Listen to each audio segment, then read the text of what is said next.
कभी कभी कुछ पल के लिए अकेले में जरूर बैठो। अकेले में बैठकर आपका खुद से परिचय होगा, और ये एक ऐसा परिचय होगा जिसमें आप एक ऐसे इंसान से मिलोगे जिससे कभी आज तक मिले नहीं।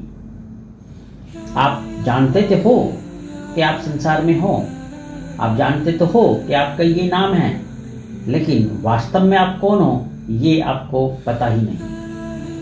हम सब यहाँ एक दूसरे को बेसिकली चित्रों से जानते हैं। ये चित्र जिसको एक नाम दे दिया जाता है। जैसे ही आप इस धरती पर आते हो तो आपका एक चित्र होता है और उसी चित्र को एक नाम दे दिया जाता है। सोचो कि अगर आप कभी किसी दिन कोई ऐसी पोशाक पहन के अपने घर में घुस जाओ जिसमें आपका कोई भी बॉडी पार्ट दिखाई ना देता हो, तो क्या आपके पेरेंट्स, आपके रिलेटिव्स, आपके चाचा ताऊ बहन भाई बच्चे आपको घर में घुसने देंगे?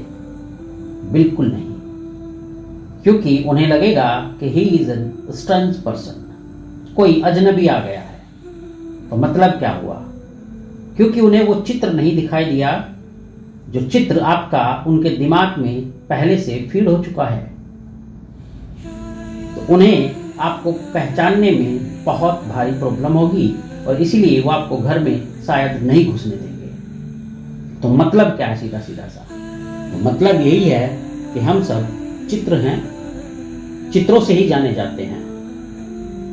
अगर सचमुच आपको आपके घर वाले जानते तो आप जिस पोशाक में घर पहुंचे थे वे उसी पोशाक में आपको तब भी पहचान लेते। ऐसे ही होता है आत्मा का खेल।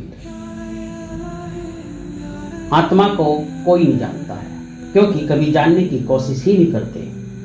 अगर सचमुच आत्मा का आत्मा से संबंध हो, अगर एक पेरेंट्स अपने बच्चे को आत्मा से जाने, बच्चे अपने पेरेंट्स को आत्मा से जाने, तो शायद कभी भी उन्हें उस चित्र की जरूरत ही ना पड़े। सच तो यह है कि आत्मा का कोई रूप ही नहीं है। आत्मा का आत्मा से संबंध बहुत मुश्किल होता है।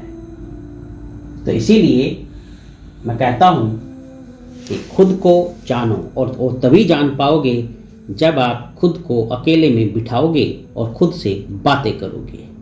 बुद्धा ने भी यही कहा है, नो दी सेल्फ। खुद को समझो, खुद को जानो।